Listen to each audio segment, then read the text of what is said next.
Recording in progress. All right, Bradley, you want to lead it? Absolutely. I pledge allegiance to the flag of the United States of America and to the republic for which it stands, one nation, under God, indivisible, with liberty and justice for all.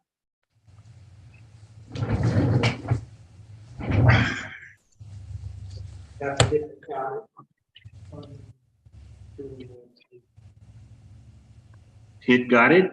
Do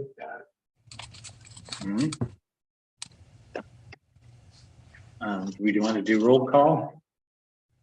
Roll call.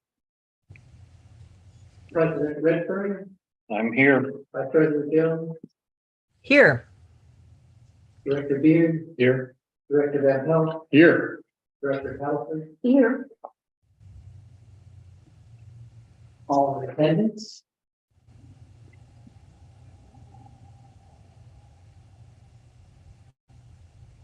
Director's comments? Or director's comments, yeah. Anybody have any comments? Not for me. I do. Okay. My comment is that on Sunday, I spent the day driving around looking for drop boxes for thrift stores or whatever, and there is none in the valley, not one.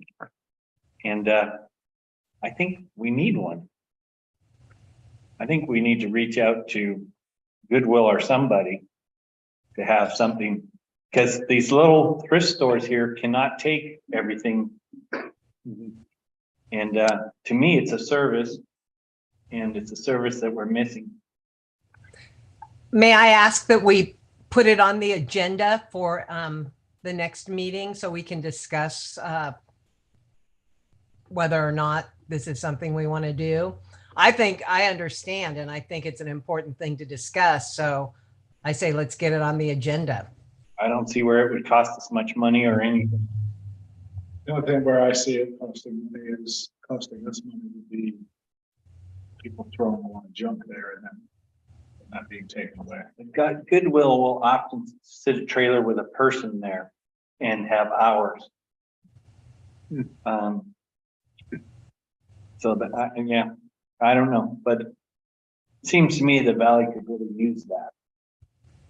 You're speaking about more the San Ynez area. I'm talking about our area right now, but I don't care if it was located in Buellton or in Salt Lake. Yeah, we've been turned away. Yeah, sometimes you're left with a very good Stuff, belongings, right, that you're trying to just give away for free, and you don't really have anywhere to place. So you end up throwing them away, which is unfortunate. It also, if you drive around, you get piles of things people are trying to get away, give away that nobody will take, but it's good stuff. But it does clutter the side of the road, and I think it would be nice if we could reach out maybe to Goodwill or somewhere and see if they're willing to do that, and then maybe we can locate a place to have it. Go ahead, Mrs. Jones. That's why I think it would be great to agendize it, because I think that there are a lot of implications, and we would also be able to notice the community and perhaps get some feedback. And I like the idea, especially when I don't want to get in too deep since it's not on the agenda, but just a comment that different programs have shredding days, or they have toxic waste pickup days. So even if it's just that we coordinate with Goodwill to come on a specific day regularly, something like that. But these are ideas we can talk about if we get this on the next agenda. And I think it's worthy of a discussion. I'm in favor of that as well, Director Jones. My question is there any ad hoc committees or anyone that could potentially take this on to look into how we go about it, whether it's something that falls within maybe a latent power, or if indeed it's more of a coordination? Your hands up. Sure, I would. No, I would be happy. We can do it. Yeah, because I think if we agendize it and then we come back next month and talk about it, seems like I'd have the feeling, I don't know where we'd be with it, it seems like. I think we have to discuss it before we can even move on it, right? Well, yes, and I think that we would have to have notice that we were forming an ad hoc committee. I'm not sure. Okay, so we don't have an General existing manager ad could hoc. advise us No, of that. But one of the things that we talked about was that community outreach But replacing I'm happy to work the with you ad- on it because it's kind of one of the services that just seems to be missing here. Right, whether we're talking about being Mm-hmm. involved in charging stations or dump for RV. These things are starting to look like we can talk about having that community engagement type standing committee. But so the first step, Rick isn't here and he always errs on the side of caution. And that's why I'm asking. I think normally we notice that this is going to be a discussion, and a possibility would be to either form that standing committee we've talked about in the past or do an ad hoc. Okay. I'm in favor of I think we can do both of those at the next meeting. And in the interim, I think staff could look into, find out some information about those drop offs. And I know it might help, but I know she should work with us for a little while. Okay. Balance this stuff. Okay, okay. And in the interim, in the interim, we can just direct people to drop things off at Frank's. Yeah. Frank's all- There you go. Because I don't have enough stuff yet. That knows I don't have enough stuff. Just kidding. The other thing, I know Wendy said she looked into insurance for our sewer system. And our sewer system's mainly clay, especially in town. And she said there was no insurance available for our sewer system. And I wondered if we might want to do just a little closer look at that to make sure that is true. Because if we have an earthquake, we are so screwed. That's where also where people stuff. Yeah, so I think this came up when we were We talked about it last year. we were talking about last year, we were looking at the financials, and we were looking at, there's a point, right, where our financials are going to dip a little bit with some of our commitment to the solving wastewater treatment plant and with some of, the repayment of the loan, especially if we don't have enough in Horizon Drive project, if people don't sign up. And we felt like we'd get into that area. And then you commented, I think, with Director D'Ambra, right, that FEMA would step in. Locke, do you know, is that, and I'm sure that made a lot of sense to me, that FEMA would step in, but would there be a big lag? Like, say an earthquake did happen at an inopportune time for the district, right, where our finances. I can tell you, here's what would happen. Was there would be, first we'd have to be declared a disaster. Okay, Disaster. Yep. Then we apply for it, and usually you get your funding within, right, emergency funding right away. Yeah. But if you use some of your own funds, it would be, they say within 3 to 6 months. Okay. In the same fiscal year, you Yeah, can get your get funding. it. But if we're not declared a disaster zone, so if it's an earthquake, it just happens to damage enough of our pipes, but it doesn't create a disaster for others, then FEMA doesn't declare it, and then we're left trying to scramble around. So that's where we would go to, and it's nice because we have a relationship with, or, there are people on this board that have a relationship with the city council. I mean, Okay. with the supervisors. Okay, so they go to county. And you go to county, and you also would go to like Salute Carvajal and Monique Lamone and all of those, and say, look, here's where we are. We need this area Yeah, I see. declared, and they would help go to the governor. Okay. That all sounds good, but right now, my parents' house is teetering on Alamo Potato Creek, where FEMA hasn't gone and said, nope, doesn't meet our criteria, we're not helping you. Right. Plus, all the forms and BS, just trying to get in there and see about any help is horrific during a disaster. Oh, it is. And my parents are receiving zero help on a creek that's moved over and is threatening to take their home. Yeah, and So, I mean, So looking back into insurance, just. Yeah, seems I mean, to I say absolutely, we need to look into see if there is something, be something. right, but I just can't believe there's nothing. but I can already tell you, your earthquake insurance is gonna be substantial. Yeah, I saw that. Your My premium. my homeowners, they offered it to me and I was a little surprised, kind of, Yeah, as much as my regular homeowners insurance was the additional earthquake. Right. But do you have any experience, Locke, or anything you do on the earthquake? What is your experience? Well, not so much earthquake, I was Great. gonna say, I worked for the harbor district, we did. A couple times, we had actually used that first. It is usually administrative heavy. very heavy. But you just really need to track and photograph and document. Labor, material cost. You know, if everything, and they scrutinize the documents and you submit to, you might not get everything back. But Mhm. if you know, cross like T's and I's, Okay. but you know, there are a lot of other things we have to come into play. Right. For that to happen. Yeah. But I guess insurance, yeah, so I'm in favor, that's why we brought it up originally, was just to know, it makes sense to go over it again, potentially. Do we, then Frank, do we try to either direct, how do we go about this?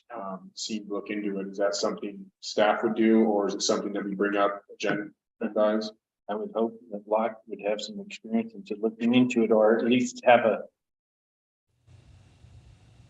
better view than maybe Wendy had, who was not happy at the time. I'm just wondering. What if CSD, if there's is there resources within CSD, like the bigger California perspectives and the offices?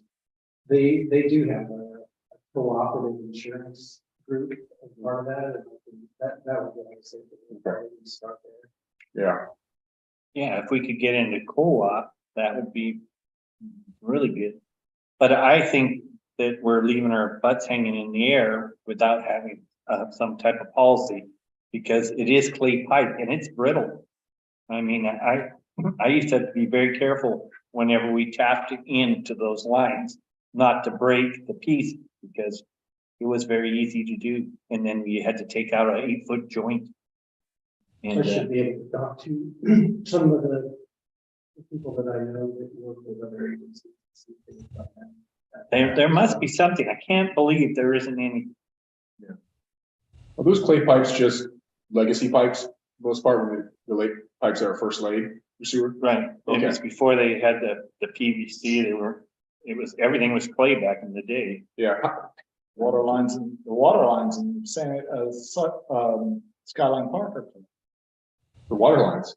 Wow, Skyline Park, geez. Now there's water lines in Solving that are asbestos. I'm serious. Wow. I used to work for the city of Solving, and just about the time they were coming up with all this cancer from asbestos, we're sitting there with a circular saw cutting the pipe. Anyways, and dust is everywhere. Best to leave it alone. Yes. I'm sitting under asbestos wiring right now. Yeah, I have asbestos in my ceiling. Yes. So just don't disturb it. Yeah. So. All right, well, that's all I had to say. Oh, the only comment I have, and it might be a question along Refugio, I'm sure everyone's noticed some of the walkway. Mhm. And I remember comments about this project in the last couple of months. And of course, I naturally, none of us, I think, knew about it, right? We didn't know who was to decide. So I was kind of wondering, or what are the other directors thought about the walkway? Of course, I see it, it's nice in the day, but during the night, I'd have a hard enough time, following that walkway. One side's supposed to be for horses, as I understand. The other side's supposed to be for. The San Ynez side is supposed to be for horses. Okay. The Solvang side, because that's the line, is the walking path. Okay, so they're going to do the next phase, start the equestrian path after this one? Or? I don't think they're going to do much. I think they're just clearing anything that's in the way. Oh, really? Yeah. They're just creating just a bigger wide path. Yeah, I think it's just a mulch path or whatever, I don't think. Karen has something for us. I Director Jones. became, yes, I became aware of the project. There's been a long-term push to put trails in, and it's part of the Valley Plan. But I became aware of it actually getting enacted through a newspaper article. And it goes back to that community outreach that we've talked about before. It would have been nice to have some input. And when they do start doing that, it's great. And it's very nice to have walking areas, but it's also good for people to understand. My son was living in his wife's family rental down in Santa Barbara when they put the sidewalk on that last block of Milpas, and it, took 15 feet from their already small front yard, just right up very close to the front steps of this home. There aren't many homes there. I think there's like 3 or 4 houses, but it would have been nice to hear from people if anybody had a better suggestion. And I think the same is true. We're gonna end up with sidewalks, with a lot of things that are going to make our lives nicer, but we should have input. It shouldn't just be people who live in the county or somebody with a agenda working behind the scenes rather than public input on these things. One person that's pushing it with Joan Hartman lives in my neighborhood, and she tried to do it in the neighborhood, and she was thrown. Really?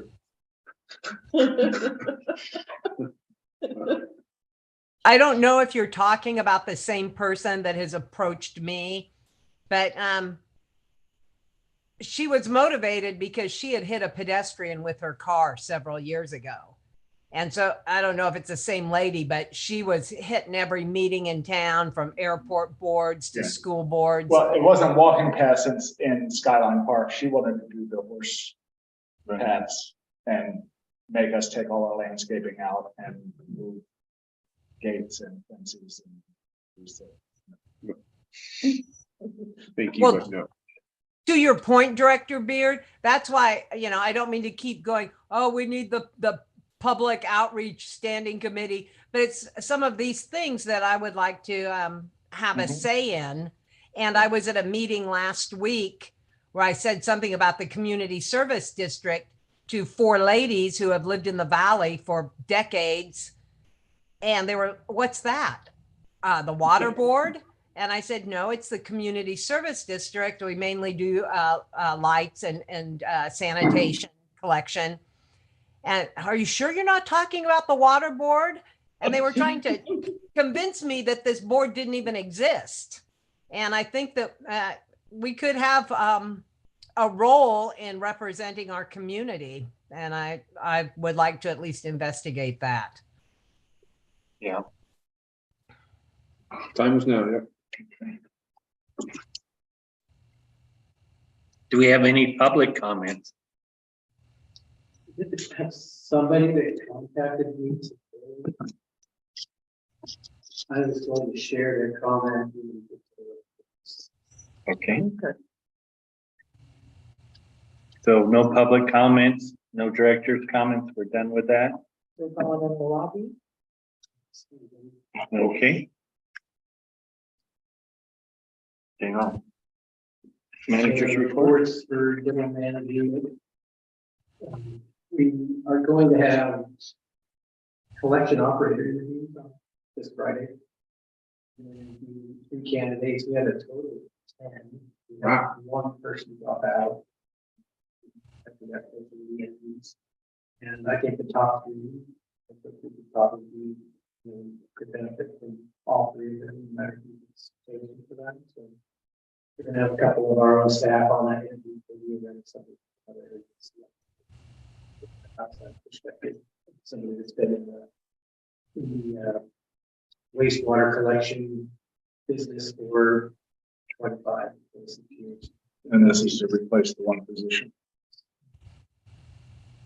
That seems like a great, it seems like a great turnout. I think that goes against what I heard from some individuals, that there's just not a lot of willing participants out, right, in the labor force that would want to join the CSD. It looks like there's plenty of people that want it. So that's good. That's good for us and wonderful. We did have recently we had a public records request for work that we contracted with Camden Jewel. And that's the company that helped us with the easements on the Rice Drive. And I contacted our legal counsel, and I'm meeting with them next Wednesday. That's going to be one of the topics of our discussion, although I've already got back to the people that asked the request for nearly 10 days. Time we have to get back to them, that we say that we recognize it and provide the records. Next Wednesday, I'll be talking to the council about that. What we can share and what we might not be able to share. Who are these people? I don't know yet. I need to see if I can get some more information from them in terms of why they are pursuing public records. And we'll have to go through that process, but I just wanted to make everybody aware that we did get the public record request for that. You know, it's hard to know what the motivation is right now. Do you have a guesstimation what the motivation is? I don't. You don't suppose somebody's unhappy with us about their easement being torn up a couple times? I will see. I'm hesitant to say anything. I mean, I know nothing about it, and that's my guesstimation. We'll find out. Looks like I'm interested. Yeah. Yeah, There's one thing about this job, it's never boring. right. I found that out.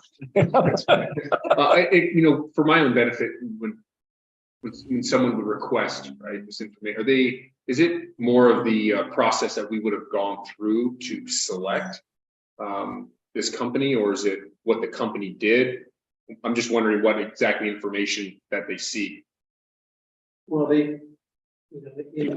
what they really want is to see everything, whatever communication, mails, contracts, Oh, okay. procedures we went through for choosing them.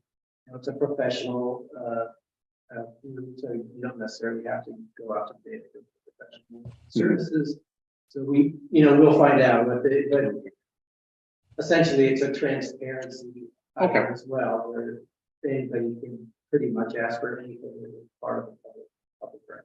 Yeah, I've heard it before. In this case, I'm wondering what the nature, right, or the scope of your right, just not really sure exactly the motivation. So we can share with them. Okay, interesting. And you usually have to be a little bit careful about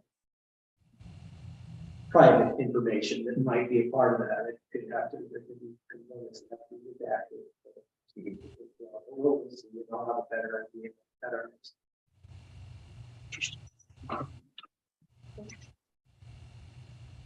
I'd like to, we can do it a little bit offline, but I'd at least like to at least have you think about the finance committee. Maybe the end of the month together. And you can work on it in your time for that. I'd like to talk a little bit about the budget, the audit, and some of the other things that we think we need to finances of the district. Okay. Then the last one was Form 700. I think you may have all received something in the email about Form 700. I might have, but I never thought. I have a few things here. I have a copy of the email that went out. It has Michael Brunn's name and the information to say. I have the last version that you filled out. If you want to look at it again, that will help you before. Then I have paper forms too. If you don't want to do it the internet, you can get a hard copy. Whatever. That's me. Can we do that after this meeting? It's pretty, I recall, it's a pretty short form, right? It's pretty, yeah, you can do it after the meeting. I have blank copies. No, thank you, yeah. That way. Then, Yeah. Perfect. Yeah. Whatever is the most convenient.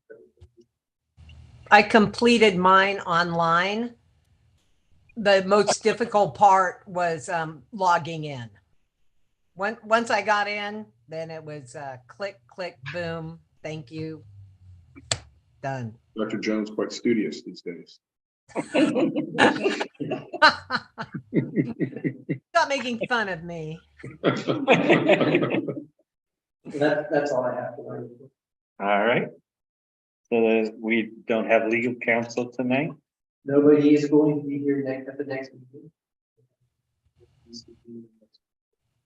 All right.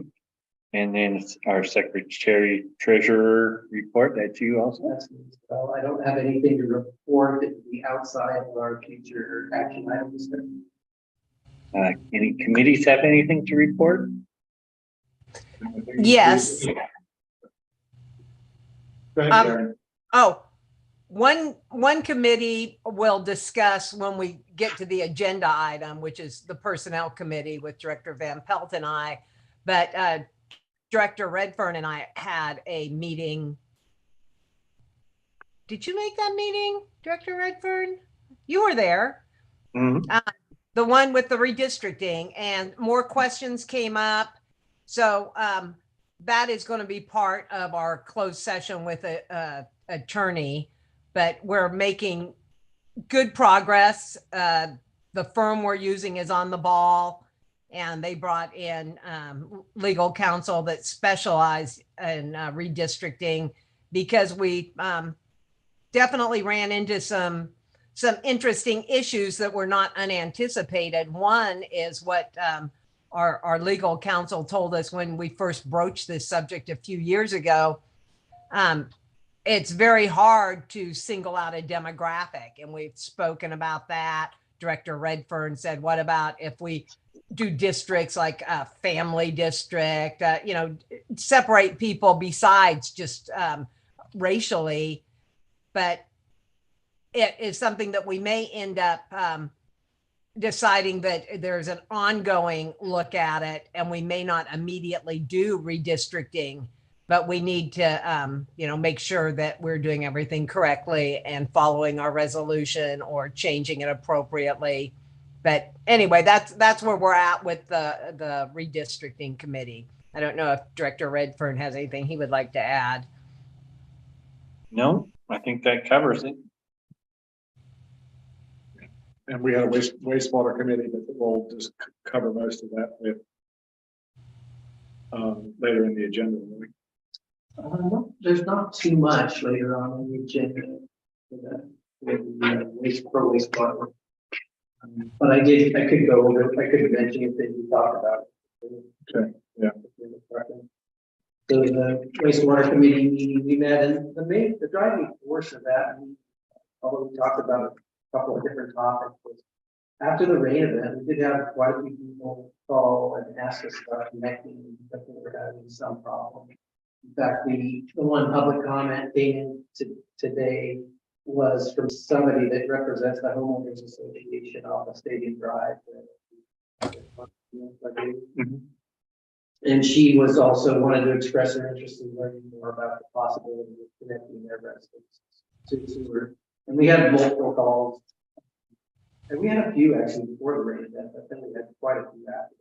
So the main purpose of that meeting was to get additional input from the community, and we actually had quite a few people online for that meeting to talk about that.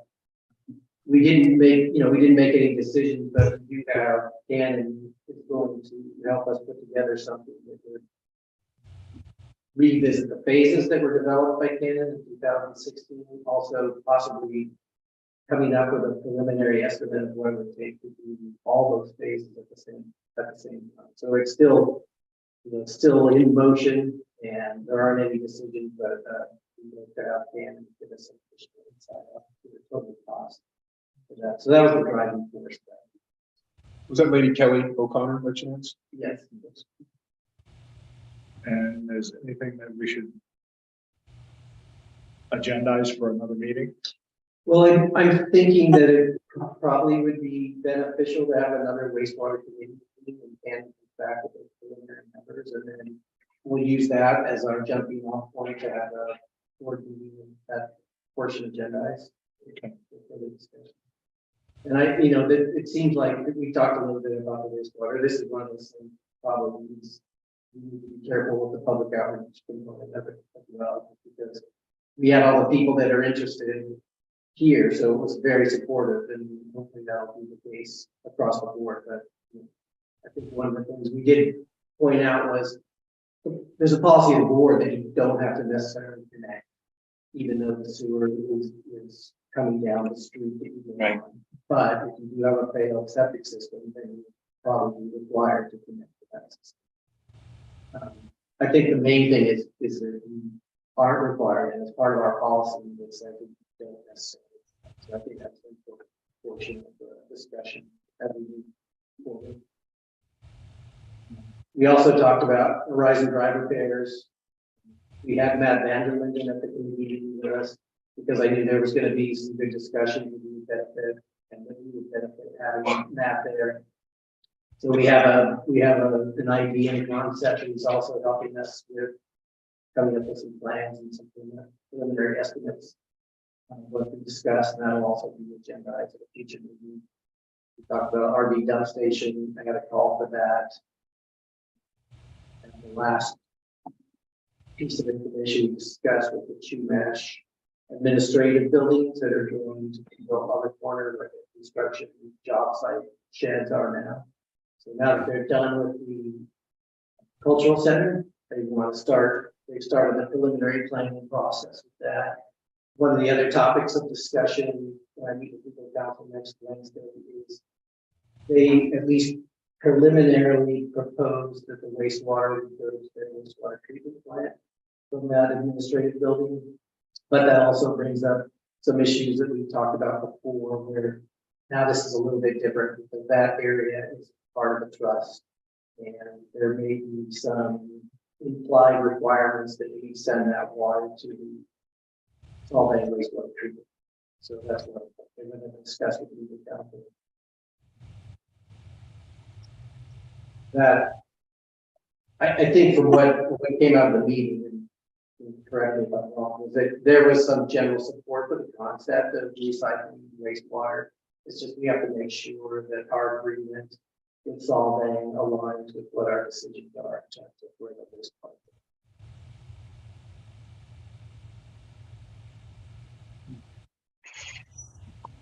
And might that be something that we could take care of with our legal counsel, talking to Solvang's legal counsel about if there was a problem with that? It might go that direction. It could go down the path of a resolution that outlines all the instances for this particular piece of property. It could go down to where here's the board's making a decision on this, and we would tell or communicate with Solvang that this is the conclusion we came to. Yeah, it has the potential to turn into something more dynamic than Right. than we know right this moment. So Right. that's part of the reason we're going to move slowly with that. Legal counsel on Wednesday. I suspect and hope that we can bring something to the March.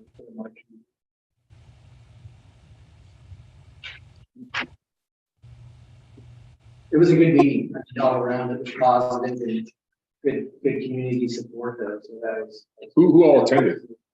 mostly, I would say, and you might have to help me. We had people on Stadium Drive that were interested in necessarily in the deer trail area. I think was probably the most. What part of it? Solving Deer Trail or the San Ynez Deer Trail, you know? So I think it's saying it is. San Ynez Deer I Trail. think there was one from Solvang. Okay. Then what's the other street there? The deer trail comes around on the side. Tatiana or Tiara. Tiana. It comes down Samantha, right? We go all the way down to the end of Samantha to Wakukia. It's on Samantha, but it's not, I think, on all of Samantha. Interesting. Then you go, okay. I have to. I try to track look it. at the I'm chart. pretty sure it runs almost the end of Samantha, Yeah. but it also breaks off and goes over to Gianna Right. and does. I think it's one manhole right there on Tiana, and then it runs down Tiana, partially around Tiana. Yeah. Yes, I recall. Yeah, I mean, there's the charts up there, so we can. Yeah, I've looked, I was going to ask about that because I know some of them have to be updated, and I look, and I was going to ask, was there? Follow the line. That was but- 17 years ago. Well, I know that's what I heard. We're an update. And I keep looking at an old chart and thinking, I live right there. Hopefully it's updated. We do have one that's more updated than this particular one, but we're also working internally with Canada. Director Jones. I just had one question while we're talking about West Santa Ynez. I would like at some point more information does the high school use our main line to send to the Solvang treatment Yes. plant? That's what I understand now. And there is no way to tap in to the sewer system at the school to get it to our main line on 246. It's a 8-inch line that drops into the drop manhole by El Rancho. So just not big enough. Not really big enough, no. Okay. 8-inch.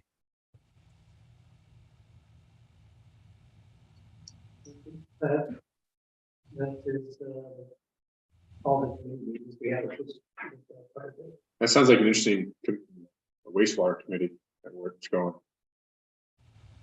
Seems like just a lot of interest, a lot of participants, right? So, Right, because you have to think, or at least I think that the representation wasn't all there, but they were representing probably more people than just themselves.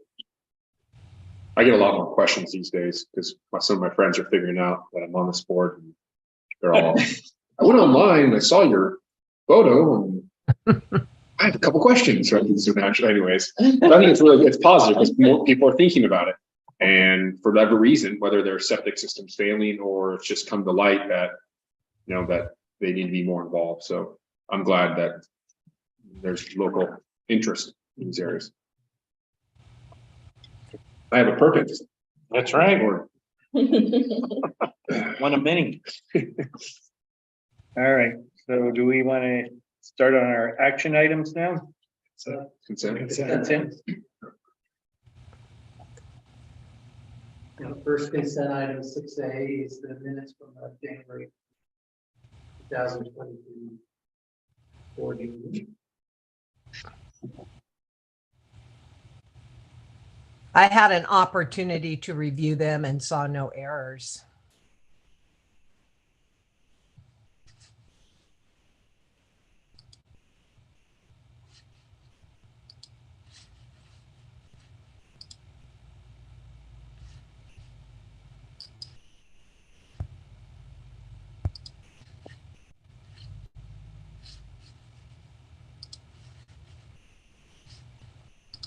I'll make a motion, or do we want to do them all at one time? Yes. Could you do the minutes separately, or we can go on to disbursements? Same thing. Disbursements is item 6B, and goes from 12/6/22 to 1/31/23.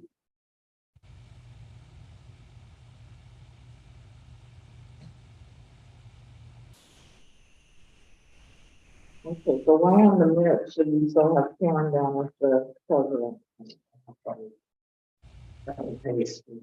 Repeat. Like the bottom of the minutes. I'm always being mistaken for Karen, especially when I wear my glasses. Well, we have draft on this minutes, we can definitely change that before we sign it.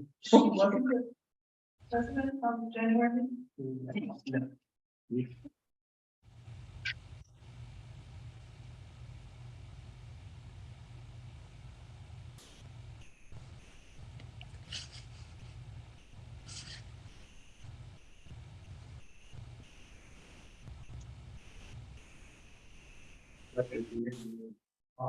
Precipice. Yeah, I'll make the motion that we approve the consent agenda items A and B. We have a second? I'll second that. Director Redfern, Aye. I should say add and correcting the, but it's a draft, so with the correction. Director Redfern, Aye. Director Jones, Aye. Director Beard. Aye. Director Van Pelt, Aye.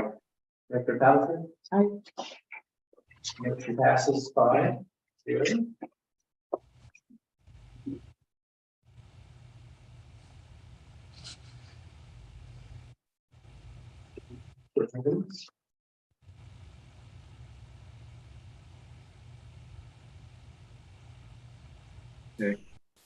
All right, action item A, board compensation discussion.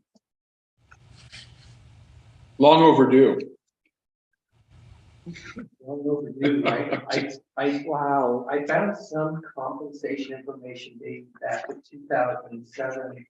But even that was about the travel expenses and some other reimbursements. It wasn't necessarily like needing pay, didn't pay. But I couldn't find anything else, so I did go back as far as 2007. That's okay. I contacted the legal counsel, and I also contacted our last administrative assistant, and neither one had any recollection of the last that happened. So I wanted to have some sort of reference, so I used 2007 at least as some sort of formal action by the board at that time. I also briefly discussed this with legal counsel after the California Water Code 2001. So there's a few items that we have to do if the board wants to pursue this, and that's that this must approve and increase the ordinance. Since the previous increase, the increase is limited to 5% calendar year, and that would not be compatible. So just, I did some rough calculation. If you go down the path and we do it for the maximum amount of years, we have listed here, it would change the meetings to 180 per meeting and the committee meetings to 5 grand. Those have a discussion with the council about the totals. So the other thing that we need to do is we need to publish a public hearing to discuss compensation increase with the understanding that both Can we So- just, oh, I'm sorry. I didn't mean to No, interrupt. go ahead. Can we just direct staff? Should we vote on this now? Because we're going to be voting on whether or not we increase it after there's notice. Is that right? Or should we vote to do notice, and how does it work? The legal counsel recommended on this that we go down the public hearing path without recognizing the amounts, but just put in the way that the amounts could be calculated. And then during public comment period prior to the vote, you would fill in those details. So I think, at least what I understand, he was saying to make it as generic as possible during the public hearing process, and then come in with more specificity when you're actually in the public meeting. That makes sense to me. Do you need a motion to do the public notice at this point? We're not talking about a very significant increase, but I think it's, overdue, and I'm not Well embarrassed. overdue. Yes. I think that it would be good to have a motion and use that second part of that sentence up at the top for the recommendation. Let's face it, we don't do this for the money. Right. Right. But we often miss out. It doesn't. And I'd like to say that even with the increase, we wouldn't have a rush of applicants Right. beating down the door to Yeah. join. It's just a way to compensate people, because in some cases they are missing opportunities to earn more at their source of income. This is nobody's source of income. So I think it's overdue. And I've got all these screens up right now, so I'm not really sure what my motion should say, but I would like to make a motion. Let's see, meeting, agenda, blah, blah, blah, blah, blah. Here we go.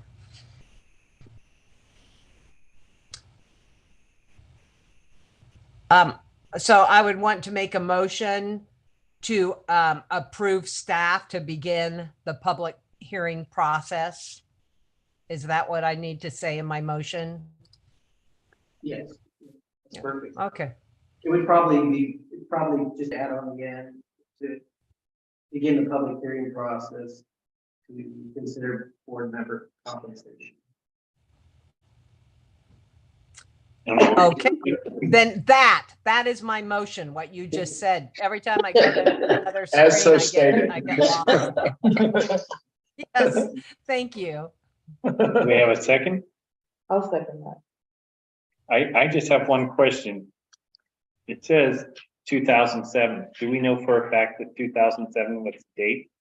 No, Then I propose we don't put 2007.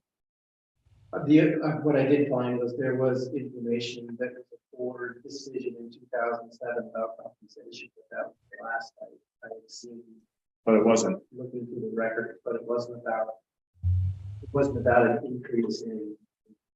right, it was about travel, Right. so. But I mean, I'm still happy with those numbers or whatever for the increase. But I don't think we should state it with 2007 because it might have been 1998 for all we know. And so if people come and they say 2007, we're stating a fact and it's not a fact. It also stays in keeping with what council recommended to just notify that we're going to be discussing our compensation, stipend, whatever word we use there. And we don't have to be any more detailed than the notice requires. So I agree with President Redfern. All right. I have direction. We had a motion. We had a motion in a second. Yeah. Yeah. Tina, Do the roll call. President Redford, I gotta have to think about this. Vice President Jones, Yes. Director Beard, Yes. Director Van Pelt, Yes. Director Hamilton. Yes. Yes, yes, yes. Carries 5-0. Our second action item is Edie Bailey contract extension. 7B. 17. I decided to say that. I Bailey is the firm that I hired with the signed the contract after the last administrative assistant left. I had talked to our auditor, told him the situation we were in, and we recommended I Bailey or another firm. I think one of the things that stood out for me with I Bailey is that they specialize in accounting and advisory services for special districts, which has been helpful. And you could just tell, or at least we could tell, when we had the representative come here, super efficient, super business oriented, let's get it done. Let's try to do this as efficient as possible. And they've been like that through the whole process. The actual rate really has been about $9,000 a month, which, taken into consideration in the last amount we put out towards administrative assistance, it's not that far away from the amount we would think that. So they've up until the last time I talked to them, they were about at 20,000, but we're going to push that 25,000 to the maximum that I can approve without board approval. And so now I'm looking for an additional 25,000 on top of that with board approval. I did try to make a list on the back here of all the things that they help with, and really to summarize the services and things provided, including data validation. And one of the things that's been interesting, we have a county software transition somewhere in the middle of this, and at least our initial feelings and also our feelings is that probably look towards transitioning back towards QuickBooks instead of the software we've been using. The 50,000 we spent on. I don't know what was done before I started. It was. It hasn't been very user friendly, and it's also proprietary. And it also ends up costing us per month quite a bit more than QuickBooks cost. But they're going to do some additional analysis on it to make sure that we really make that decision if it makes sense and we benefit the district. Quick question on that.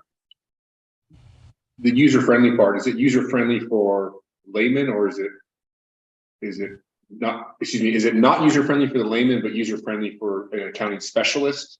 Well, they found it and we can get working as well. Okay. They work with a lot of different, and part of their abilities are to work across a lot of different platforms. Yeah. And so they found it difficult to work with as well. And I guess some of the terminology isn't what they're used to. Standard down terminology. Really? Well, part of it's proprietary, so I think they're trying to make that. You know, I suspect one of the reasons is that we're a smaller agency. And the accounting software that we have now may have been more beneficial for a lot of the agencies than we are. Because we only have one person that uses that software. And one of the things we talked about, if for whatever reason, we are looking for to have the ability that when somebody leaves, somebody else can step in relative to folks in general, has more cross training throughout throughout the United States, and you can find somebody that can use that software more easily, quickly than find somebody that can use the proprietary software. That's why I think if you had a larger agency, you had 2 or 3 people using this proprietary software, one person leaves, it doesn't have the impact of it. Yeah. When did we purchase that proprietary software? 2 or 3 years ago, I want to say. Yeah. Wasn't very long ago. I'm glad I wasn't on the board for that decision. I think it was, No, I might have been on the board. I'm trying to. I think Director Beard and I were possibly the only 2 people on. No, the I board. was there too. Oh, okay. That was just about the time we were losing our administrator Hodge. I think Okay, that there you right go. in that time. And we were trying to give staff all the support we could, Right. the best way we Gonna knew give them more how. tools. Yes, but that may not have been the best route to go in that choice. We might be able to come up with something more practical. How long do we anticipate this company being a part of our monthly? Yeah, it's a big question. Our real main goal is for them to be able to get all the information to our auditor. Yeah. So that they can finish with our audit. Yeah. And how long will that 25,000 take us to that well, I spot? think we believe in talking with them as well, that'll take us The completion? to have all the information to give to the auditor. And there's likely going to be remaining funds at that point.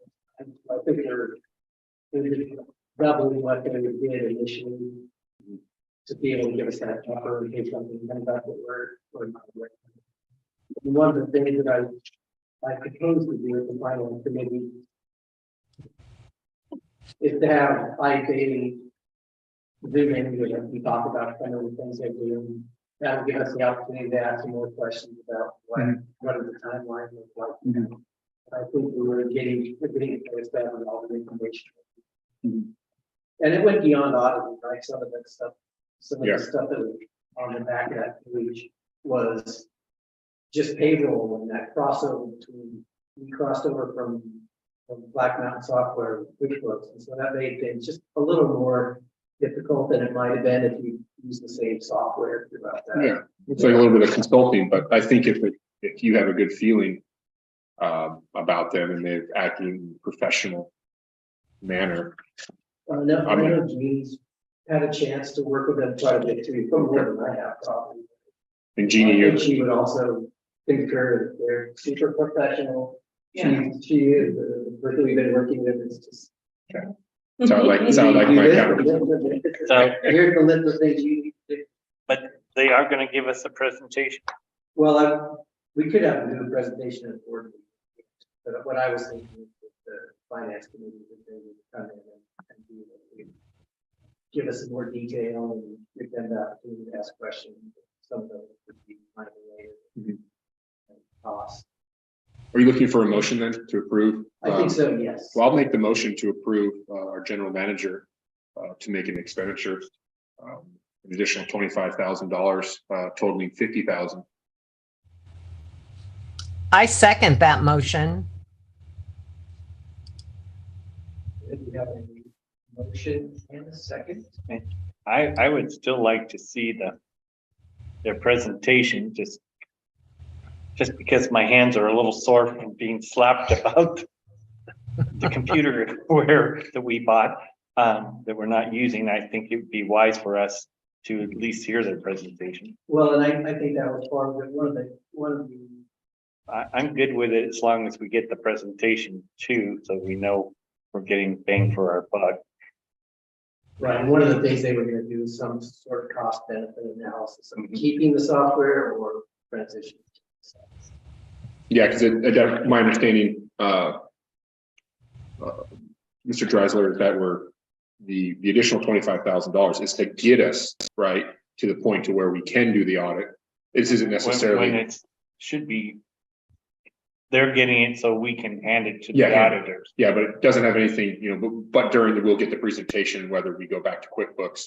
But my understanding too, and the reason I make the motion is we're in a position where if we were not to offer, you'd have to keep coming back, right?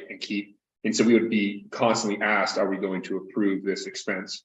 And I think that this sounds like they're very professionally working with them. We'd only be creating more work for ourselves and undue oversight to have to keep approving, right? Each bill. So we're going to put a lot of faith in yourself and Jeannie that this is what we have to do. But it does seem like a lot of money, but I'm So- in agreement. 50,000 gonna cover it for sure. That's the plan. I'm gonna say yes. All right, so we have a Block's good for whatever we go. motion. we We have a motion and a second. Yeah, I'm not gonna give you a motion for another 25. You come back.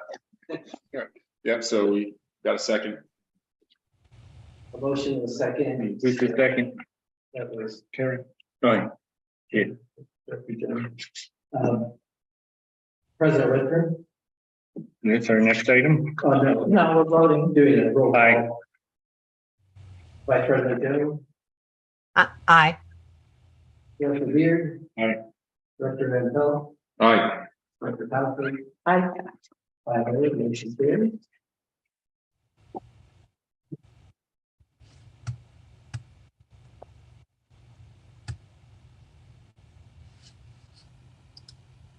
The next item is 7B, it's the continued authorization of the remote teleconference meeting.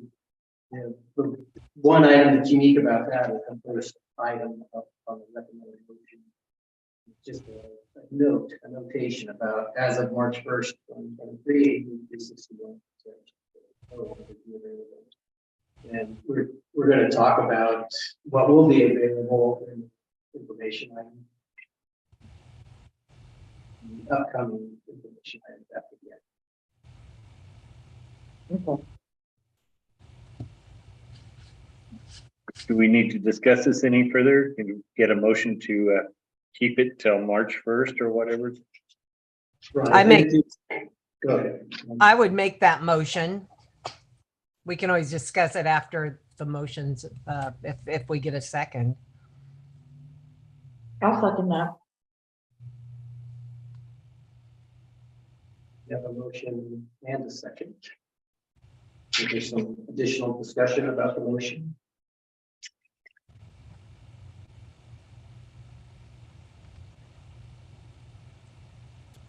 I think it's a shame if it goes away, but that's my discussion. Well, it's not really going away. Just have to kind of work around it. I think it's a handy tool for people that have busy lives. There's only so many times. Modern Right. human being. Oh, I thought he said that was like, can we work around? The Karen's nominate. Do we have a second? Director Powell. Okay. Second is. Are we voting? Are we discussion over or? President Rick, Aye. Vice President Jones, Aye. Director Beard, Aye. Director Van Pelt, Aye. Director Patrick, I, 5-0, motion carried.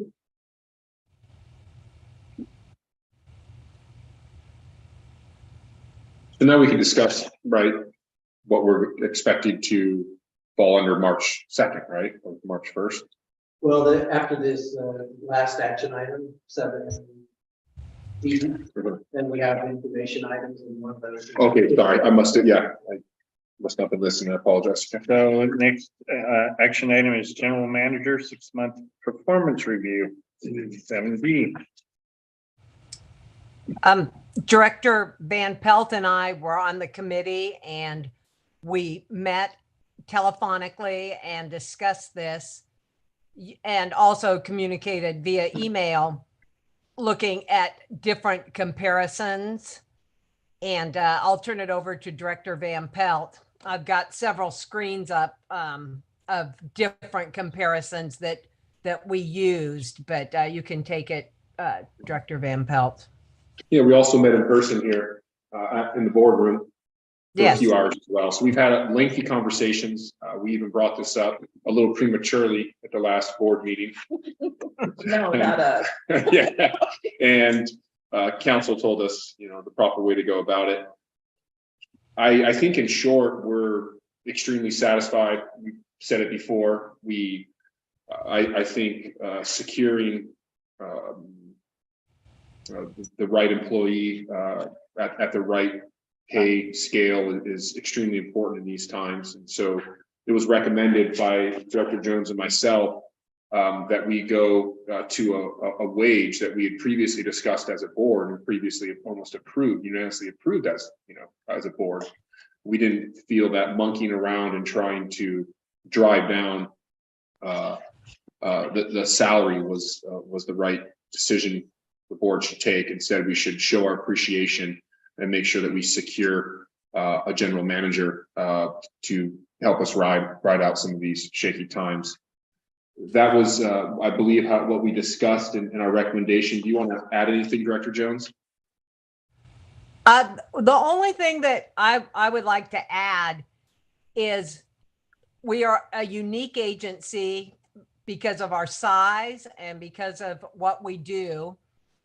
And so it's hard to find comps, and we had to rely on small agencies, what they paid people with similar staff members, numbers of people, and then also cost of living areas. So it's really interesting to me. And I looked like even just in the, well, got all these things up. Even when I look at the average salary for general managers for municipal agencies in California, and the last one I got was from 2015 or 16, and it was 185, but that is averaging in some of these big Orange County, Los Angeles, blah, blah, blah. So to me, Vandenberg Village was a very good comp. And then I also, a much larger agency that just happened to be in the news lately because they hired a new GM. They hired their GM at $290,000 at Goleta Water, but he is replacing a guy because the person had been there for however many years. His pay was around $325 a year. So there's a lot of fluctuation depending on, you know, agency size, location, a lot of things going into it. And Director Van Pelt and I felt that bumping our general manager, Mr. Dreisler, up from his current 135 to 160 was not extreme at all. So that's where the committee is. And so public discussion or board or whatever, or I'd like to hear from Mr. Dreisler, what he thinks. But yeah, retention is a big deal. And the fact that we have somebody here who is so experienced. We've had a very good person as a GM who lacked experience. We had someone who had some experience, but wasn't really right for this agency. And so that's where we settled, trying to be fair. It's a significant increase, but I don't think it's unreasonable. What were the comps again, Karen? Well, it's The, Vandenberg. Vandenberg is a very good comp. They have 9 employees. So, a few more employees than us, but the GM has a lot more help there. In those 9 employees, they have multiple administrative people. His salary is 181 or 183. It's in the 180s. And Vandenberg is close, even though they have a slightly less cost of living than us, barely.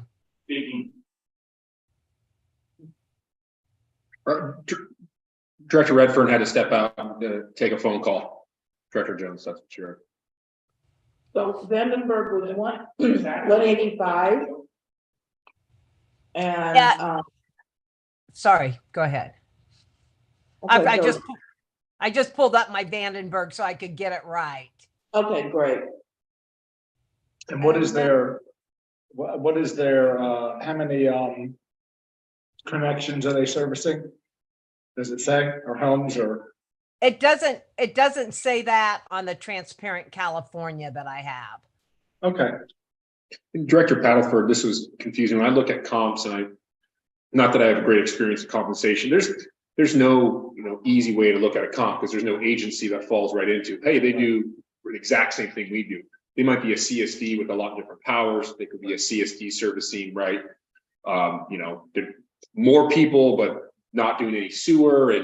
And so it wasn't that we didn't factor it in, but we were like, there's no way to sit there and peg it. And by the way, I also hate the idea of trying to peg compensation versus, someone we're not familiar with.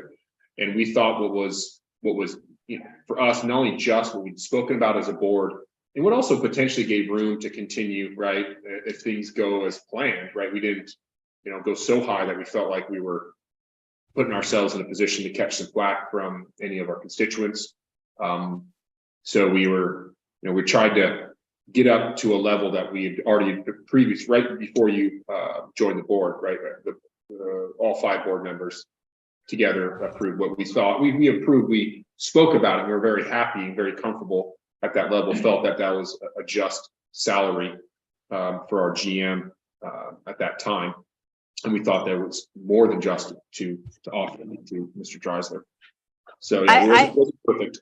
Oh, I'm sorry, I didn't mean to interrupt, but just for a little more information for Director Paddlefort, but for everybody, when I look at Vandenberg and their comparable size, they are split down the middle between what we would call operations staff, service staff, and administrative staff. They have customer service, administrative accounting, administrative services manager, finance administrator. So they have 4 people in administration plus the GM, and then they have 4 people in operations based on this Transparent California list.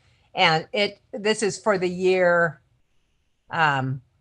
21. So it's 2 years ago, and we know that there has been inflation. So not trying to apologize, it's a jump from 135 to 160. But when I look at comparable agencies, and I wasn't able to find Montecito, I know they're the only ones who charge more than us. And they have went through a few general managers, but for whatever reason, I couldn't locate their pay on so this. we were looking for a comment from Rob. I would love to hear. Oh, okay. Before a lot of comments, I'm going to say one thing that seems to be obvious to me. The administrator in Vandenberg has 3 people helping him. Lockyer seems to be doing everything by himself. So I'm thinking he deserves around 170,000, not 160,000. Sorry, or 175 even wouldn't be out of the question, because I don't want to find out 6 weeks from now he's found a great job in solving. Or what if that guy in Vandenberg retires? What if he retires? Yeah, exactly. So that's where I stand on this. I think 160 is nice, but I think 170 would be better. I like 175 myself. I think that's. Locke's found himself in a good problem. Locke, you were wise to hold your tongue. I don't hear him saying no. Well, we did bump up but no, I think Director Jones would feel this way. I would have no issue. I'd have no issue at all going along with the board that feels that, you know, people should be compensated a little bit more. Because I know the cost of He's living doing a wonderful job. is, we did increase, just so you know, too, is vehicle or mileage allowance. We tacked on a few extra $100. I think it was. We're not $300 talking a few $100 here. No, I'm just saying is that it's not the full package. We looked at it from a full package. And look at how everything's going up right now, including fuel. No, we did. No, so we're happy. We just weren't, this is a great, right? It's Right. great to hear that people So are supportive of it and. So I'd like to hear Locke's comments. He wants 195.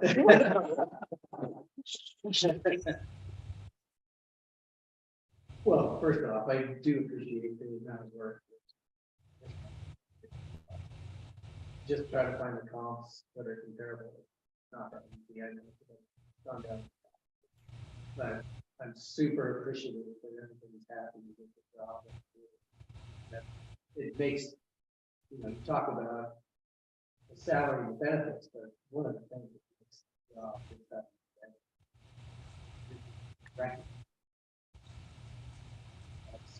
To me, that's super significant. I really appreciate that. Well, we're 100% behind you. Just keep doing the great job you're doing. Then what are the next steps? Because I know last time we brought it up, we were jumped the gun to the point where we were looking for approval of it. And I know we agendized it properly. It's agendized, so we need a motion, right? Right, and I think one of the main purposes, this is totally open, right? It's not for any session. Yeah. It's been open discussion. And so that's what I think takes it, beyond that. The next Okay. step, trying to determine, the right time to make the motion. Because it's completely open, it's the right time. I did put something at the very end on the second page to help a little bit with the motion. Oh, wait, now I'm changing my mind.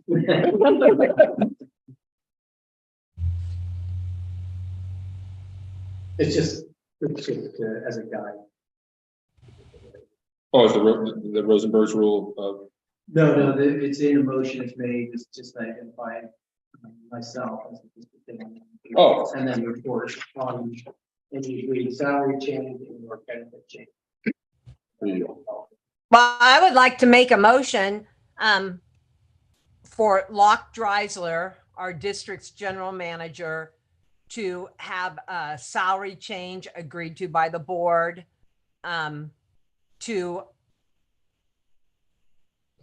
I was going to make the motion, but now I'm confused. Are we splitting the difference? Do we have a number? We came in with a certain idea of a number, but then there were some more suggestions. Maybe I'm making the motion premature. Maybe someone else would like to make it. As far as the dollar amount, is that what we are looking at? Yes. Right? Okay, I'm at 175 and I can go down 5 or go up 5. That's fine. I don't know where that fits into anybody else. I think 175 is a good number. I'll second that motion, or it's 175. Okay, then I will finish making, I'll amend my motion. Is that okay, Director Beer? Mhm. Okay, I'm going to make sure I get it right. That I am making a motion that Locke Dreisler, our district's general manager, have his salary changed to $175,000 annually. And with that, keep all the other benefits status quo. Director Jones, we spoke about the car allowance. Are we going to include in that motion the additional car allowance, or do we lump it into? I'm not sure how that affects. But That's why I said, I say it keeps the. I'm saying, No, he's going to well, keep no, it. we still have it, increasing but keep it at the amount because we're going 15,000 over $1,000 a month more than we had initially talked about. And then, sweetening the pot with bumping up the car allowance. So my motion is for our district manager, Locke Dreisler, to have his salary increased to $175,000 annually, and his benefit package to remain, when I say status quo, I mean to be what they are now and to go And with no any in lieu of. CPI changes. Okay, so then now I have a question. So in here, it's got, car allowance 500 a month. Is that what it is now? I don't know. It is, okay. And then your cell phone is 80, okay. 80. And then his medical, that he uses for medical expenses, no cash in lieu of, is the contract he signed. That goes Can you up. I turn think that it's up? got am I being loud? We're sorry, we can't hear you over the crackers. Oh, okay. But his medical will continue to go up as, the three, I think it's 3.5 a year. I'm not sure, but whatever the CPI is on the medical, that's going to stay the same. Everything is going to stay the same, except the annual salary is going to increase to $175,000 a year. Okay, I want to ask Blanca a question. Is there a benefit that you're not getting that you would like to get? I don't think so, not this time. Okay. Damn, there goes the board going to Hawaii. You mean that NAPA, CSD? I know you just threw that out. Damn it. You worded that wrong. Yeah. All right, are we gonna vote on this? Yes. No Yeah, more second. discussion. Oh, I'm sorry. Yes, I I can. seconded it already. So I made a motion, Director Beard made a second, right?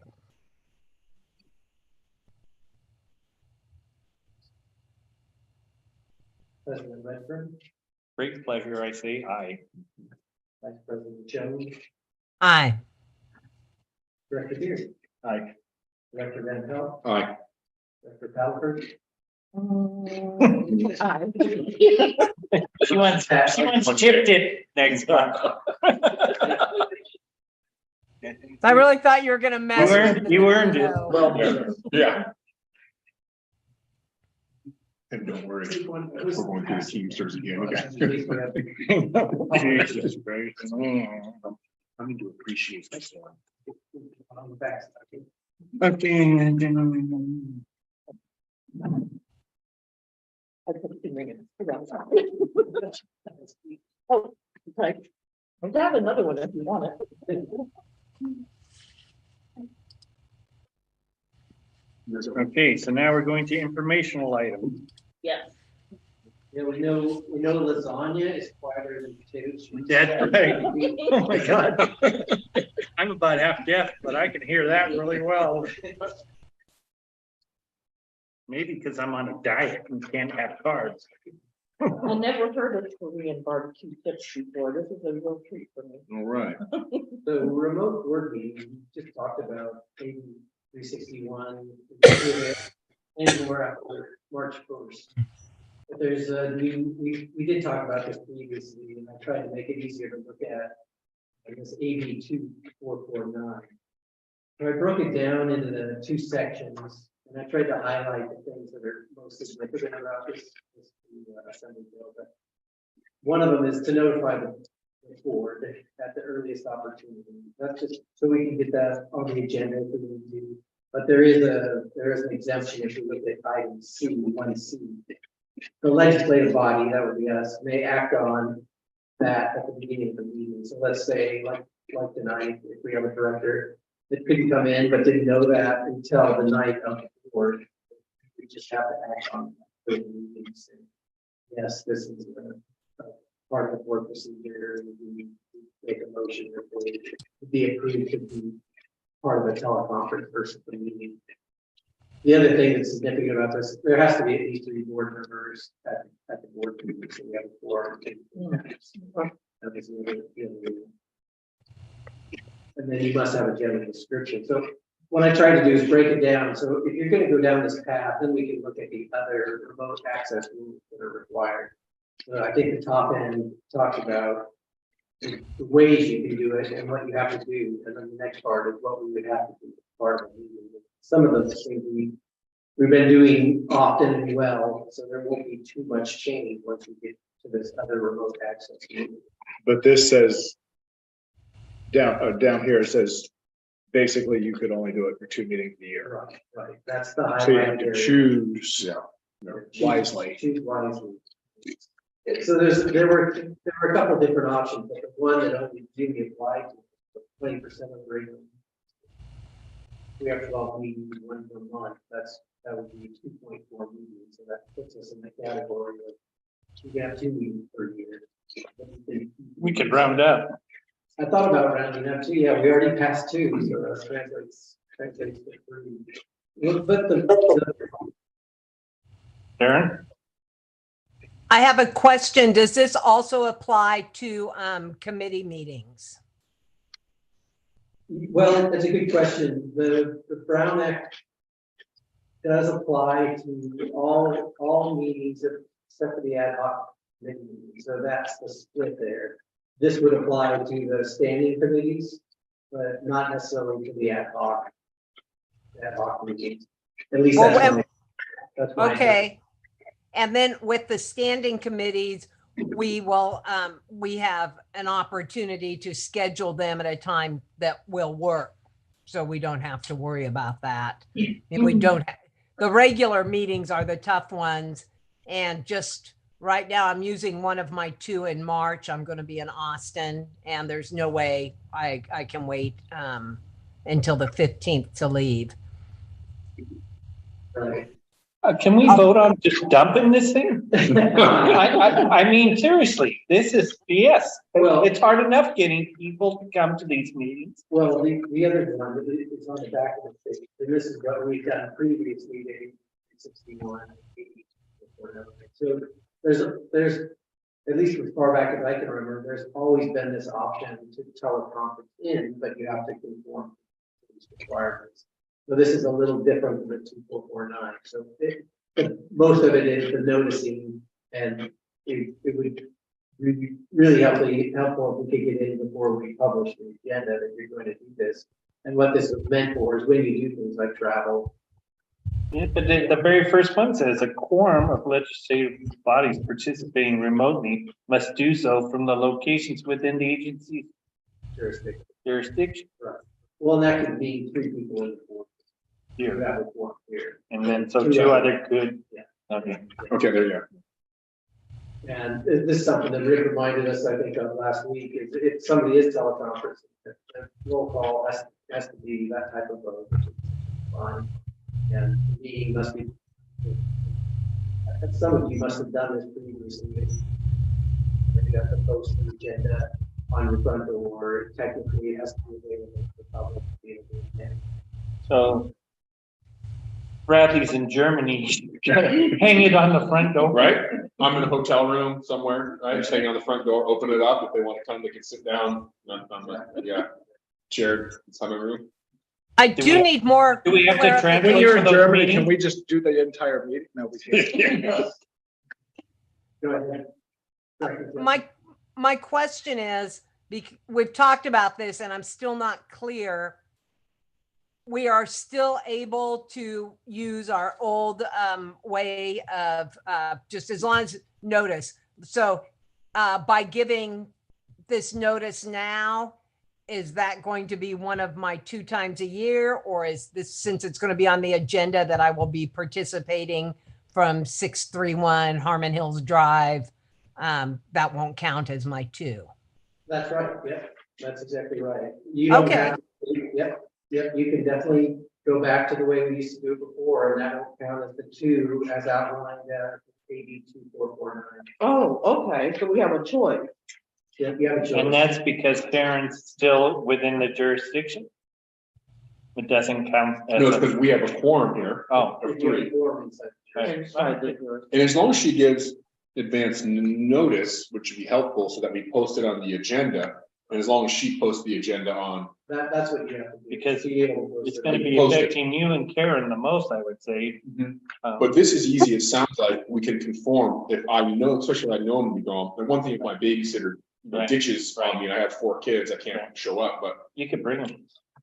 I'm gonna do it next time, because eventually my brother gets to attack me. I'm coming in the car and they're gonna sit there. Then they might think about starting to change these rules a little bit more, but I think it's easy to conform now that we know, right, what we have to do, and if we have advanced notice. What would be the advanced notice when we post the agenda? How many? That's a good question. So we have our meetings on Wednesdays at 5:30. So if you go back 72 hours from there. So Sunday, sometimes Sunday Okay, would be before 5:30 on Sunday.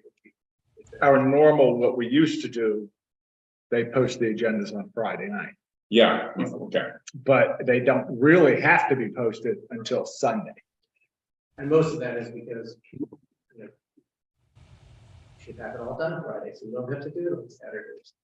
And so I think if I knew on Friday, which I probably should if I'm gonna be gone, we do just simply even 2 weeks, right? I mean, Karen's notifying us a month in advance, right? Right. So the idea is to notify well in advance and only in a pinch.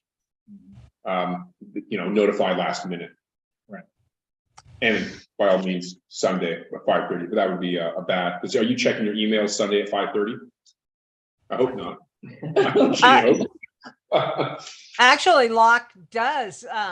I've communicated with him on the weekend. You are a true exempt employee in that way. Is that what's a part of the new pay package? Is now locked on 7 days a week? He always has been. Well, I did notice that the agenda went out over the weekend. Right. And I was like, he's working on the weekend. I posted on Sunday. So are There's we an having to advantage. choose between one of these two, or we can have both, or? Well, I think to me, when AB 2449, it seems like it's it'd be great if you could do it in advance too, but there's an emergency component to this 2449. Right. That you don't know, at the last moment that you're not gonna be there, but you still want to attend. Right. Via teleconference. So You can do that. if it's done is this way, it doesn't count against this. Right. But if it's done at the last minute, That'll be one of your two. that'll be one of your. So I can be Okay. technically teleconferencing every meeting if I follow this. But if I don't follow this and there's an emergency, there's only a couple emergencies that you can legitimize, right, and say, so, okay. But I like it because we have both ways that we can work, and Right. I find this being acceptable. Not ideal, but acceptable. The advance notice really helpful too, because then we can go back and make sure that we're doing the things that we need to do for that meeting. Because I'm not gonna. Yeah. My wife asks for advance notice about things all the time, and I rarely give them to her, so. But this might actually be the straw that breaks the camel's back. What is the penalty? Tell her List she of just needs to enact an AB 2. I'm gonna handle this. I got you. The AB 361. Yeah. In this particular case, tonight I would have come in, and I like being at the meetings. I like seeing you all in person, but it seems discourteous when, like, I feel pretty good now, but I had upper respiratory symptoms and a lot of, it's a bad look to be coughing and blowing your nose in public. We appreciate your decision. Yeah, Yeah. thank you for staying home. Yes, and But that's you one of could the have nice sent the things. lasagna. Well, I just, He's that's frozen up.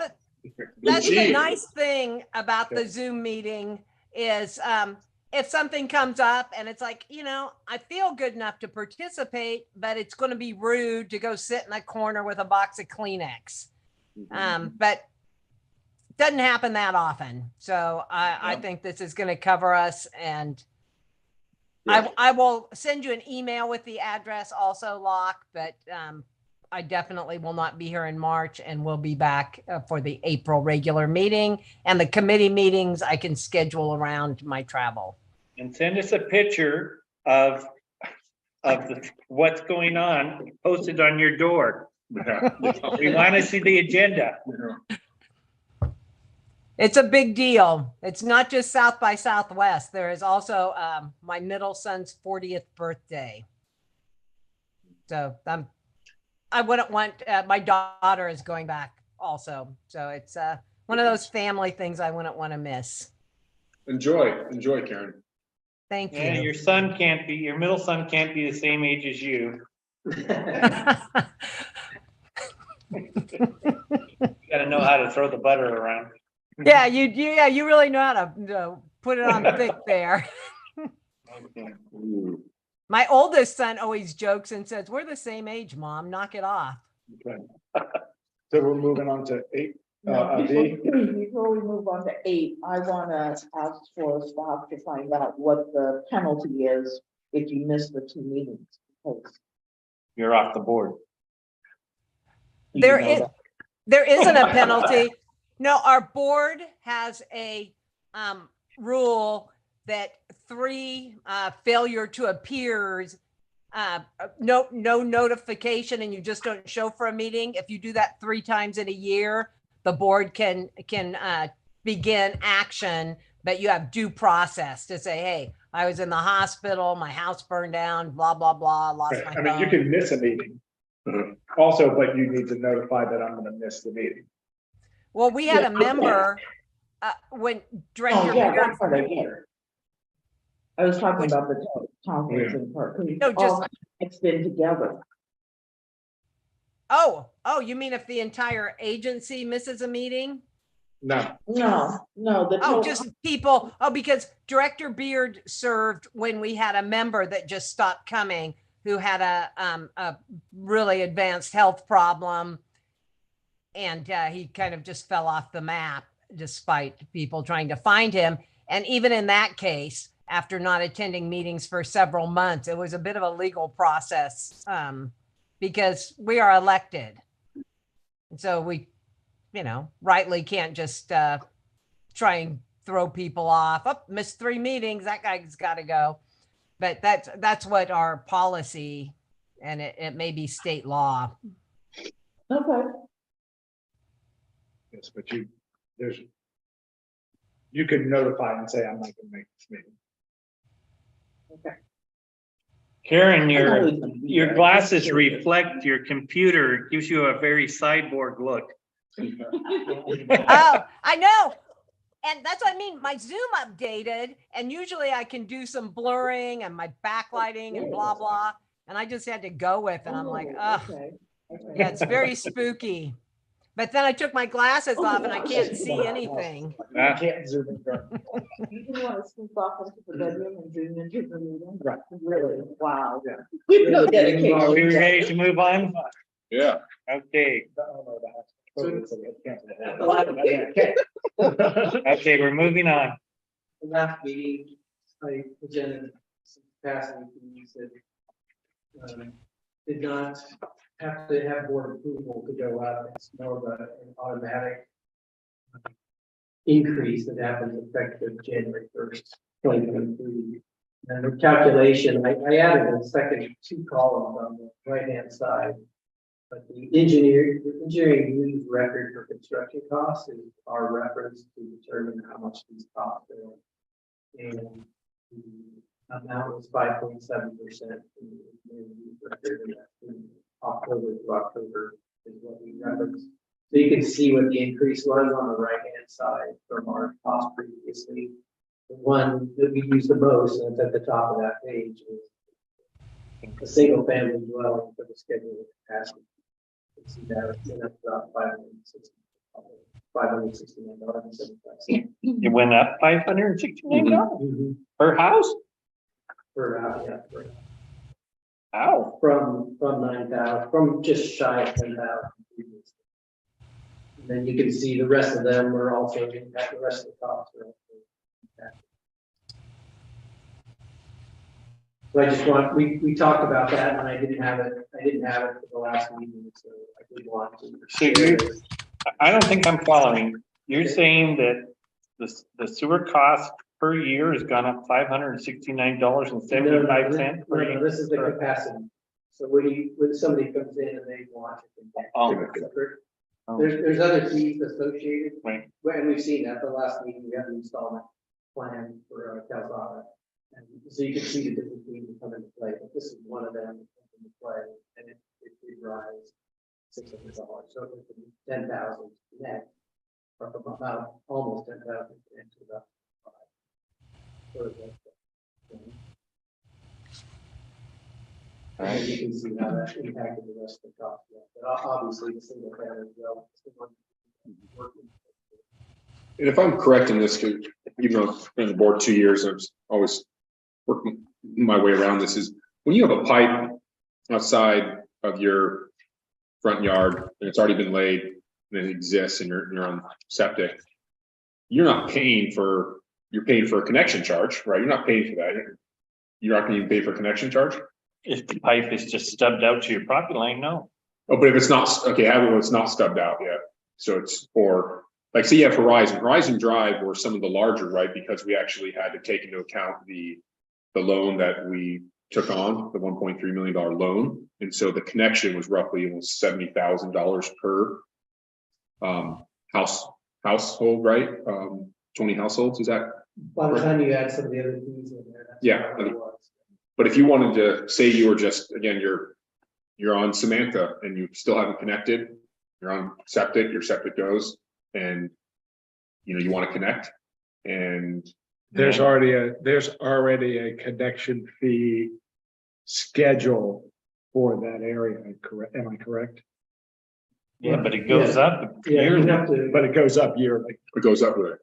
In other words, you're not gonna get the price that when it went back in I see. 1995. Yeah, because you didn't connect in 1995, so it goes up. Would have been way cheaper. Yeah, because that, like Horizon, right? Horizon is we're incentivizing people to connect earlier. It only goes up more and more and more. Right, it'll never be as cheap as it is today. Yeah, and so these updated capacity fees up to 10.5, do they affect anyone, any new projects? I guess is my question, or is it affecting pipe that's laying in the ground for a resident that wants to connect, which is not a part of the Horizon? Would affect that, I would think. What do they pay in the connection capacity fees there? Would they pay that capacity fee? They would. Okay, that's what I thought. So even if okay. And they would pay some additional fees to connect as well, but not as much as some of the new infrastructure put in the ground. Okay. Because I was trying to explain that Kelly, right? Is that true? Well, there's a baseline for almost every area. And they have different baselines. Depending on where you are, depending on where you're at. So if you're on Horizon Drive, which is the newest, Right, that was the amount was divisible by the amount of homes that was served. Right. It's about, I think it's around 58,000, around 58. And then there are other fees on top of that. but doesn't the Vice President Jones? I just had a comment that this gets really important when we start talking about how we're going to expand services to West Santa Ynez. And we talk about scale, because one reason it was so expensive for the people on Horizon Drive is there were so few people involved who are going to be served. And this is one of the many challenges, and one of the reasons I think it is so important to retain an experienced general manager, because we're going to have to figure out the best way to sell it in a way that's affordable to possibly, 400 homes. They will not be paying the number that Horizon Drive is paying. Maybe not. We don't know those numbers yet. But Stadium Way turned us down when we were offering them this project. And so technically they screwed the people on Horizon Drive, the way I see it, because it would have been more affordable for everybody had they done it in one shot. You're saying going up these Horizon straight, keep going, Making a jog and Refugio and and going just keep down going, Stadium. basically keep going, right? I could see that. So when we talk, yeah, because my friends asked me, right, and it's actually Kelly, and they gave me, hey, what does it cost to connect? I said, well, I'm just going to be, honest with you. I believe one of the last, and I used the $70,000. I believe the last infrastructure we put down, all said, it's close to 70,000. And they were kind of like, wow. And I said, but I don't think that's true for every scenario, and I'm not going to be true for you if we go down Stadium. But I guess where I'm going with this is when I see these capacity fees at 10.5, who does this apply to? Horizon Drive right now. If you were to sign up on Horizon, well, you have additional. That's not a fees. connection fee, that's a Capacity. capacity. But who would pay these capacity fees? I That's guess. the capacity fee for everybody, isn't it? That's right, Everybody. Everybody. You buy it. But It's to not a connection connect, fee, Yeah. That's a capacity fee, so they're different. There's Yeah, I get that connections, there's connection capacity, but I was just trying to think, because maybe I'm confused when in the capacity. So if you're paying, because I'm not on, I was on sewer, but I'm not on sewer anymore. I'm on septic, right? So I'm not, it's not on my tax bill anymore. So I don't see what other people get charged and I forget. You're not getting charged $10,500 per year. No. it's a one-time. It's a one-time charge. Does it get broken down on your tax bill? Okay, it does. So you get one-time charge. So if you're gonna connect today, but you said there's different parts of the community that have pipe laid at different times will have different capacity fees. there's Okay. an empty lot on Edison by my friend It's not- Katie. And Excuse me. if somebody builds a house and taps into the existing line there, they are not going to be paying the same thing as the people that put in the new line on Horizon. Is that right? For the capacity fee, but it should be the same. But Whatever the the current inter- capacity fee is, the capacity fee is. The connection fee is what's different. Okay, so that's where it seems like be a little confusion here. But that is wrong. And there's something wrong about this because the infrastructure fee for the sewer line put in back in 1976 or 7 or whatever it was, cost a certain amount of money. And yet that was all paid for by the people living here. People connecting to it today should have to pay the whatever the rate is that it's gone up Right. This is a capacity fee for flow. for flow, For right? flow. That's like buying a membership into Solvang's sewer Sure, right. plant. But You're the buying- connection fee is whatever it was. I Right, see. but the infrastructure costs a certain amount of money. Right. Let's say that all saying is cost $1 million in 76. All right, so somebody comes along with a lot and wants to connect to that system. Maybe the connection fee in 76 was $20,000. It shouldn't be $20,000 today for the new lot. It should be closer to what it is On Horizon? on Horizon, you bet. Well, then Because that's something that we would need to put on agendize and have a discussion. that about. only makes sense. It's because it's the same don't know if share we as can change everybody it. else. Why would a family in 1976 have to pay more and get onto the sewer system? And then a family that comes along 30 years later and didn't help get the system going or participating in, get a cheaper rate because they waited 30 years. Doesn't make They're sense. not gonna get a cheaper rate. They are getting a But they cheaper get rate cheaper because connection, they're right? connecting, But not only capacity. paying rate. 10,000. Capacity is higher, yes. But they should have to pay their share of the infrastructure. Like document that I came across recently, looked like Tuckwood was saying consultant that did rate study. He came in and gave a presentation. I haven't looked at the presentation. He gave a presentation about how to determine the cost for Horizon.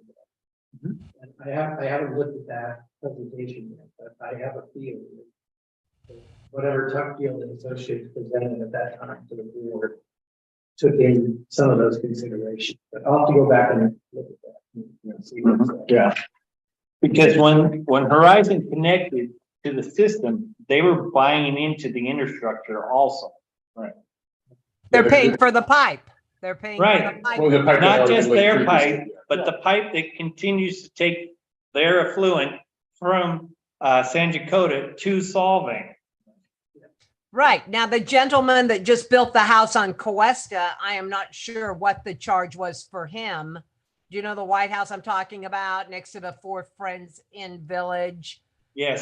Well, didn't he The have a one couple had a lady- violations? Wasn't he the one with the violations? that had the Yes, outhouse? but Yes. let's pretend that he doesn't have those. I'm saying that when you're tapping into, when you don't have to build a new main line, it's going to be less to connect.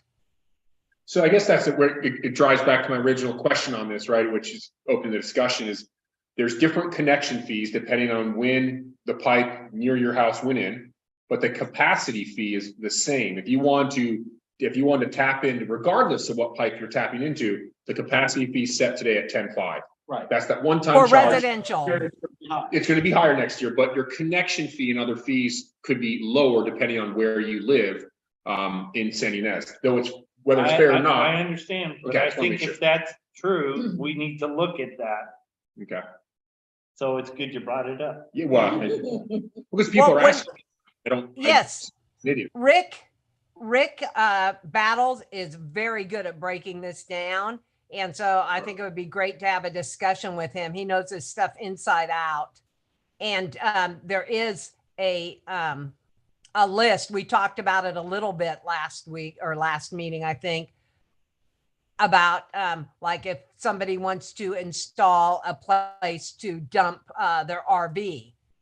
We may not already have that on our schedule. We've got restaurants, we've got hotels, we've got, different types of buildings. It's a different cost to tap into the sewer. And so we're talking about residential right now, and the residential has went up, and I assume they all have. Well, I'd like your example of the vacant lot that exists here in the downtown corridor. We could use that as an example of what it would cost if someone wanted to build onto it, because they would have to ensure that that pipe got laid when the original infrastructure was put in. And they would have a capacity fee, hopefully, 10.5, and then they would have a connection charge of what? Of what, right? And we could just look at that, and that gives us a good indicator on how it would be calculated currently. Whether it's fair or not, it's a different question. Well, I really would like Mr. Battles to go over it again, because he has at a couple of meetings explained this stuff. And besides knowing a lot about it, he also has the historical background on the district. He's worked as our counsel for over 20 years. So he knows the history. Okay. You go back further, Director Redfern, but as far as, what things cost with, well, you do. You have a different kind of historical perspective than Mr. Battles, but he has been helpful to me in the past explaining this stuff that can get pretty complex. Well, I heard they found one of my boots in the line, one of the lines that was fossilized. The one you lost? Well, do you want it back? No, I'm good. But no, it was yours. It smells like petunias.